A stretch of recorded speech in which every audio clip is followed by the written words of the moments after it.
নমস্কার, গল্পশ্রবণ চ্যানেলে সবাইকে স্বাগতম। আমার আজকের নিবেদন মানিক বন্দ্যোপাধ্যায়ের লেখা গল্প কে বাঁচায় কে বাঁচে। সেদিন আপিস যাবার পথে মৃত্যুঞ্জয় প্রথম মৃত্যু দেখল। অনাহারে মৃত্যু। এতদিন শুধু শুনে আর পড়ে এসেছিল ফুটপাতে মৃত্যুর কথা। আজ চোখে পড়ল প্রথম। ফুটপাতে হাঁটা তার বেশি প্রয়োজন হয় না, নইলে দর্শনটা অনেক আগেই ঘটে যেত সন্দেহ নেই। বাড়ি থেকে বেরিয়ে দুপা হেঁটেই সে ট্রামে ওঠে, নামে গিয়ে প্রায় অফিসেরই দরজায়।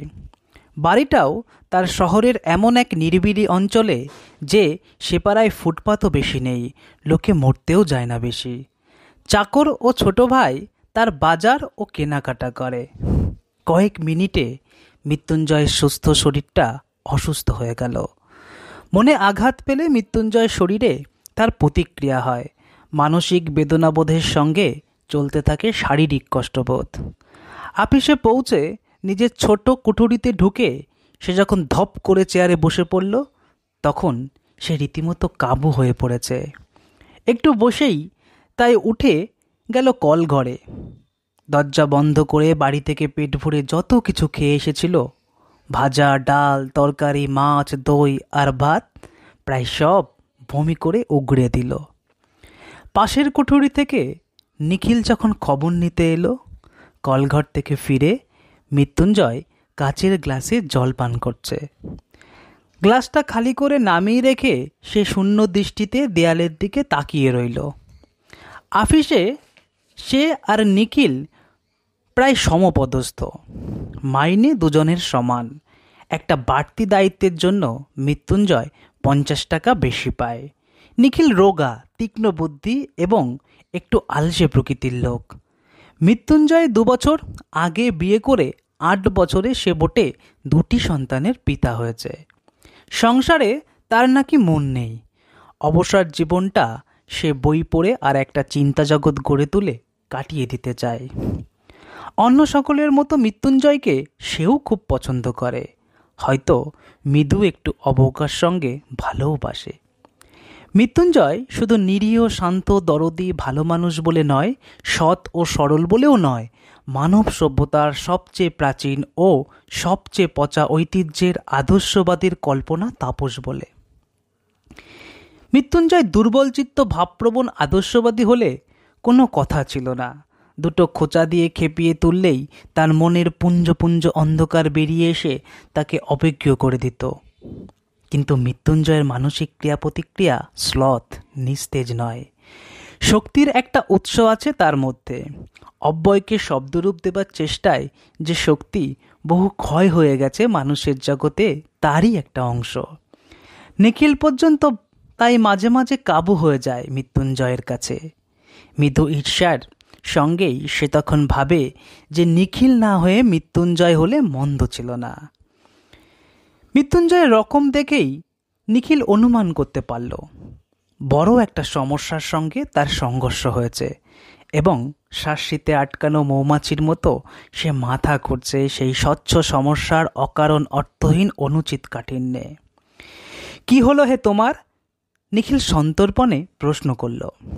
মরে গেল, না খেয়ে মরে গেল। আনমনে, অর্ধভাষণে যেন আর্তনাদ করে উঠল মৃত্যুঞ্জয়। আরও কয়েকটা প্রশ্ন করে নিখিলের মনে হলো মৃত্যুঞ্জয়ের ভিতরটা সে পরিষ্কার দেখতে পাচ্ছে। ফুটপাতে অনাহারে মৃত্যুর মতো সাধারণ সহজবোধ্য ব্যাপারটা সে ধারণা করতে পারছে না। সেটা আশ্চর্য নয়। সে একসঙ্গে পাহাড় প্রমাণ মাল মশলা ঢোকবার চেষ্টা করছে তার ক্ষুদ্র ধারণা শক্তির থলিটিতে। ফুটপাতের ওই বিভৎসতা, ক্ষুধা অথবা মৃত্যুর রূপ, না খেয়ে মরা কি ও কেমন, কত কষ্ট হয় না খেয়ে মরতে, কীরকম কষ্ট। ক্ষুধার যাতনা বেশি না মৃত্যু যন্ত্রণা বেশি ভয়ঙ্কর? অথচ নিখিল প্রশ্ন করলে সে জবাবে বলল অন্য কথা। ভাবছি, আমি বেঁচে থাকতে যে লোকটা না খেয়ে মরে গেল, এ অপরাধের প্রায়শ্চিত্ত কি? জেনে শুনেও এতকাল 4 বেলা করে খেয়েছি পেট ভরে। যথেষ্ট রিলিফ হওয়ার খুঁজছে না লোকের অভাবে। আরও এদিকে ভেবে পায় না কি করে সময় কাটাবে। ধিক, শতধিক আমাকে। মৃত্যুঞ্জয়ের চোখ ছলছল করছে দেখে নিখিল চুপ করে থাকে। দরদের চেয়ে ছোঁয়াচে কিছুই নেই এ জগতে। নিখিলের মনটাও খারাপ হয়ে যায়। দেশের সমস্ত দরদ পুঞ্জীভূত করে ঢাললেও এ আগুন নিভবে না। ক্ষুধার অন্নের বদলে বরং সমিধে পরিণত হয়ে যাবে। ভিক্ষা দেওয়ার মতো অস্বাভাবিক পাপ যদি আজও পুণ্য হয়ে থাকে, জীবন ধারণের অন্নে মানুষের দাবি জন্মাবে কিসে? রূঢ় বাস্তব নিয়মকে উল্টে মধুর আধ্যাত্মিক নীতি করা যায়, কিন্তু সেটা হয় অনিয়ম। চিতার আগুনে যত কোটি মড়াই এ পর্যন্ত পোড়ানো হয়ে থাকে, পৃথিবীর সমস্ত জ্যান্ত মানুষগুলিকে চিতায় তুলে দিলে আগুন তাদেরও পুড়িয়ে ছাই করে দেবে। বিক্ষুব্ধ চিত্তে এই সব কথা ভাবতে ভাবতে নিখিল সংবাদপত্রটি তুলে নিল। চোখ বুলিয়ে যেতে যেতে নজরে পড়ল ভালোভাবে সদ্গতির ব্যবস্থা করে গোটা 20 মৃতদেহকে স্বর্গে পাঠানো হয়নি বলে এক স্থানে তীক্ষ্ণ ধার হা হুতাশ করা মন্তব্য করা হয়েছে। কদিন পরেই মাইনের তারিখ এলো। নিখিলকে প্রতি মাসে 3 জায়গায় কিছু কিছু টাকা পাঠাতে হয়। মানি অর্ডারের ফর্ম আনিয়ে কলম ধরে সে ভেবে ঠিক করবার চেষ্টা করছে 3টে সাহায্যই এবার 5 টাকা করে কমিয়ে দেবে কিনা। মৃত্যুঞ্জয় ঘরে এসে বসল। সেদিনের পর থেকে মৃত্যুঞ্জয়ের মুখ বিষণ্ণ গম্ভীর হয়ে আছে। নিখিলের সঙ্গেও বেশি কথা বলেনি। একটা কাজ করে দিতে হবে ভাই। মৃত্যুঞ্জয় একতারা নোট নিখিলের সামনে রাখল। টাকাটা কোনো রিলিফ ফান্ডে দিয়ে আসতে হবে। আমি কেন? আমি পারবো না। নিখিল ধীরে ধীরে টাকাটা গুনল। সমস্ত মাইনেটা? হ্যাঁ। বাড়িতে তোর 9 জন লোক, মাইনের টাকায় মাস চলে না, প্রতি মাসে ধার করছিস। তা হোক, আমায় কিছু একটা করতে হবে ভাই। রাতে ঘুম হয় না, খেতে বসলে খেতে পারি না, একবেলা খাওয়া ছেড়ে দিয়েছি। আমার আর টুনুর মার একবেলার ভাত বিলিয়ে দিই। নিখিল এক দৃষ্টিতে তাকিয়ে থাকে। জ্বর হলে যেমন দেখায় মৃত্যুঞ্জয়ের গোলগাল মুখখানা, তেমনই থমথম করছে। ভেতরে সে পুড়ছে, সন্দেহ নেই। টুনুর মার যা স্বাস্থ্য, একবেলা খেয়ে দিন 15-20 টিকতে পারবে। মন্তব্য শুনে মৃত্যুঞ্জয় ঝাঁঝিয়ে উঠল। আমি কি করব? কত বলেছি, কত বুঝিয়েছি, কথা শুনবে না। আমি না খেলে উনিও খাবেন না। এ অন্যায় নয়, অত্যাচার নয়। মরে তো মরবে না খেয়ে। নিখিল ভাবছিল বন্ধুকে বুঝিয়ে বলবে, এভাবে দেশের লোককে বাঁচানো যায় না। যে অন্ন পাওয়া যাচ্ছে সে অন্ন তো পেটে যাবেই কারো না কারো। যে রিলিফ চলছে তা শুধু একজনের বদলে আরেকজনকে খাওয়ানো। এতে শুধু আড়ালে যারা মরছে তাদের মরতে দিয়ে চোখের সামনে যারা মরছে তাদের কয়েকজনকে বাঁচানোর চেষ্টা করার সান্ত্বনা। কিন্তু এসব কোনো কথাই সে বলতে পারল না, গলায় আটকে গেল। সে শুধু বলল, ভুরিভোজনটা অন্যায়, কিন্তু না খেয়ে মরাটা উচিত নয় ভাই। আমি কেটে ছেটে যতদূর সম্ভব খাওয়া কমিয়ে দিয়েছি। বেঁচে থাকতে যতটুকু দরকার খায়, এবং দেশের সমস্ত লোক মরে গেলেও যদি সেটুকু সংগ্রহ করার ক্ষমতা আমার থাকে, কাউকে না দিয়ে নিজেই আমি তা খাবো। নীতি ধর্মের দিক দিয়ে বলছি না, সমাজ ধর্মের দিক থেকে বিচার করলে 10 জনকে খুন করার চেয়ে নিজেকে না খাইয়ে মারা বড় পাপ। ওটা পাশবিক স্বার্থপরতা।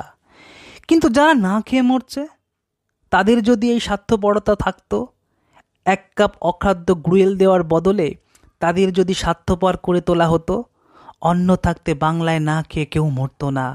তা সে অন্ন 1000 মাইল দূরেই থাক আর 31টা তালা লাগানো গুদামেই থাক। তুই পাগল নিখিল, বদ্ধ পাগল, বলে মৃত্যুঞ্জয় উঠে গেল। তারপর দিন দিন কেমন যেন হয়ে যেতে লাগলো মৃত্যুঞ্জয়। দেরি করে অফিসে আসে, কাজে ভুল করে, চুপ করে বসে ভাবে। একসময় বেরিয়ে যায়, বাড়িতে তাকে পাওয়া যায় না। শহরের আদি অন্তহীন ফুটপাত ধরে সে ঘুরে ঘুরে বেড়ায়। ডাস্টবিনের ধারে, গাছের নিচে, খোলা ফুটপাতে যারা পড়ে থাকে, অনেক রাত্রে দোকান বন্ধ হলে যারা হামাগুড়ি দিয়ে সামনের রোয়াকে উঠে একটু ভালো আশ্রয় খোঁজে, ভোর 4টে থেকে যারা লাইন দিয়ে বসে দাঁড়িয়ে দাঁড়িয়ে মৃত্যুঞ্জয় তাদের লক্ষ্য করে। পাড়ায় পাড়ায় লঙ্গরখানা খুঁজে বার করে অন্য প্রার্থীর ভিড় দেখে। প্রথম প্রথম সে এইসব নরনারী যতজনের সঙ্গে সম্ভব আলাপ করত, এখন সেটা বন্ধ করে দিয়েছে। সকলে এক কথাই বলে, ভাষা ও বলার ভঙ্গি পর্যন্ত তাদের এক ধাঁচের। নেশায় আচ্ছন্ন অর্ধচেতন মানুষের প্যানপ্যানানির মতো ঝিমানো সুরে সেই এক ভাগ্যের কথা, দুঃখের কাহিনী। কারো বুকে নালিশ নেই, কারো মনে প্রতিবাদ নেই। কোথা থেকে কিভাবে কেমন করে সব ওলটপালট হয়ে গেল তারা জানেনি, বোঝেনি, কিন্তু মেনে নিয়েছে। মৃত্যুঞ্জয়ের বাড়ির অবস্থা শোচনীয়। টুনুর মা বিছানা নিয়েছে। বিছানায় পড়ে থেকেই সে বাড়ির ছেলে বুড়ো সকলকে তাগিদ দিয়ে স্বামীর খোঁজে বারবার বাইরে পাঠিয়ে দেয়। কিন্তু এই বিরাট শহরের কোথায়, আগন্তুক মানুষের কোন জঞ্জালের মধ্যে তাকে তারা খুঁজে বার করবে? কিছুক্ষণ বাইরে কাটিয়ে তারা ফিরে আসে। টুনুর মাকে মিথ্যে করে বলে যে মৃত্যুঞ্জয় আসছে, খানিক পরেই আসছে। খবর দিয়ে বাড়ির সকলে কেউ গম্ভীর, কেউ কাঁদো কাঁদো মুখ করে বসে থাকে। ছেলে মেয়েগুলি অনাহারে, অবহেলায়, অনাদারে, ক্ষুধার জ্বালায় চেঁচিয়ে কাঁদে। নিখিলকে বারবার আসতে হয়। টুনুর মা তাকে সকাতরে অনুরোধ জানায় সে যেন একটু নজর রাখে মৃত্যুঞ্জয়ের দিকে, একটু যেন সে সঙ্গে সঙ্গে থাকে তার। নিখিল বলে, আপনি যদি সুস্থ হয়ে উঠে ঘরের দিকে তাকান তাহলে যতক্ষণ পারি সঙ্গে থাকবো, নইলে নয়। টুনুর মা বলে, উঠতে পারলে আমিই তো ওর সঙ্গে ঘুরতাম ঠাকুরপো। ঘুরতেন? নিশ্চয়ই। ওর সঙ্গে থেকে থেকেও আমিও অনেকটা ওর মতো হয়ে গেছি। উনি পাগল হয়ে যাচ্ছেন, আমারও মনে হচ্ছে যেন পাগল হয়ে যাব। ছেলে মেয়েগুলির জন্য সত্যি আমার ভাবনা হয় না। কেবলই মনে পড়ে ফুটপাতের ওই লোকগুলির কথা। আমাকে 2-3 দিন সঙ্গে নিয়ে গিয়েছিলেন। অনেকক্ষণ চুপ করে থেকে টুনুর মা আবার বলে, আচ্ছা, কিছুই কি করা যায় না? এই ভাবনাতেই ওর মাথাটা খারাপ হয়ে যাচ্ছে। কেমন একটা ধারণা জন্মেছে যথাসর্বস্ব দান করলেও কিছুই ভালো করতে পারবেন না। দারুণ একটা হতাশা জেগেছে ওর মনে। একেবারে মুষড়ে যাচ্ছেন দিনকে দিন। নিখিল শোনে আর তার মুখ কালি হয়ে যায়। মৃত্যুঞ্জয় আফিসে যায় না। নিখিল চেষ্টা করে তার ছুটির ব্যবস্থা করে দিয়েছে। আফিসের ছুটির পর সে মৃত্যুঞ্জয়ের কাছে যায়। মৃত্যুঞ্জয়ের ঘোরাফেরার স্থানগুলি এখন অনেকটা নির্দিষ্ট হয়ে গেছে।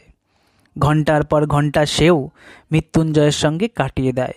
ঘুরিয়ে ফিরিয়ে নানাভাবে তাকে উল্টো কথা শোনায়, নিজের আগেকার যুক্তিতর্কগুলি নিজেই খণ্ড খণ্ড করে দেয়।